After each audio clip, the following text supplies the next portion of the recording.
Asia মহাদেশের অন্যতম একটি প্রাকৃতিক সৌন্দর্যপূর্ণ দেশ হচ্ছে লাওস। লাওস দেশটি মূলত কমিউনিস্ট শাসিত। এশিয়ার অন্যতম দরিদ্রপূর্ণ দেশগুলোর মধ্যেও লাওস রয়েছে। তো ভিউয়ার্স, আজকের এই ভিডিওতে আপনাদেরকে ঘুরতে নিয়ে যাব এশিয়ার অন্যতম একটি সৌন্দর্যপূর্ণ দেশ লাওসে।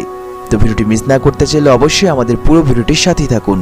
সোভিয়েত ইউনিয়নের পতনের পর কমিউনিস্ট সরকার আন্তর্জাতিক রাজনৈতিক পরিস্থিতির সাথে এখনও দেশটিকে সঠিকভাবে খাপ খাইয়ে নিতে পারেনি।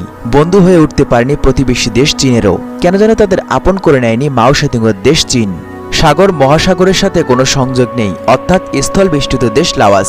দক্ষিণ পূর্ব এশিয়ায় অবস্থিত এই দেশটির উত্তর পশ্চিমে রয়েছে মায়ানমার ও চীন, পূর্বে ভিয়েতনাম, দক্ষিণে কম্বোডিয়া এবং পশ্চিমে থাইল্যান্ড। প্রতিবেশী দেশগুলোর প্রভাবাধীন থেকেছে দেশটির ইতিহাসের বেশিরভাগ সময়। এজন্য লাওস তাদের জাতীয় পরিচয় সংকটে ভুগছে।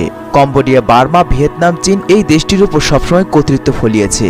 বর্তমানে লাওস নামে যে দেশটি, তাদের আদি অধিবাসীরা মূলত দক্ষিণ চীন থেকে এসেছে। ভিয়েতনাম যুদ্ধের সময় আমেরিকা লাওস দেশটির উপর এত পরিমাণের বোমা বর্ষণ করে যে যা পৃথিবীর ইতিহাসে এক দেশ অন্য দেশের উপর এত পরিমাণের বোমা বর্ষণ করেনি। 1964 সাল থেকে 1973 সাল পর্যন্ত লাওস দেশটির উপর আমেরিকা প্রায় 20 লক্ষেরও বেশি বোমা বর্ষণ করেছে।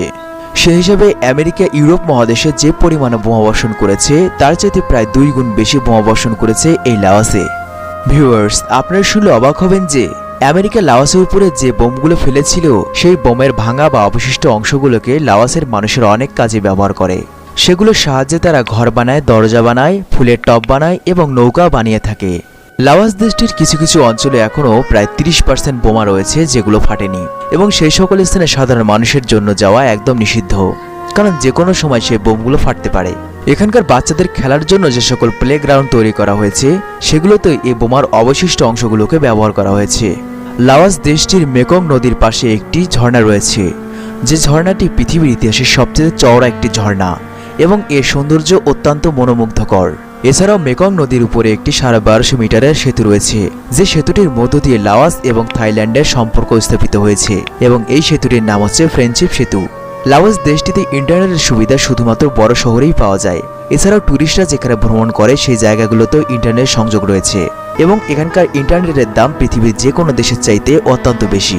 লাওস দেশটির মোট জনসংখ্যা 25 লাখের মতো, এবং এই দেশটির প্রধান ধর্ম হচ্ছে বৌদ্ধ ধর্ম। গ্রীষ্মকালীন আবহাওয়ার দেশ লাওস। মৌসুমী বায়ুর প্রভাব রয়েছে। মে থেকে নভেম্বর পর্যন্ত বর্ষা মৌসুম, ডিসেম্বর থেকে এপ্রিল শুকনো আবহাওয়া বিরাজ করে। দেশটির ভূমির প্রায় 21% জীববৈচিত্র্যের জন্য সংরক্ষিত এলাকা হিসেবে ঘোষণা করা হয়েছে।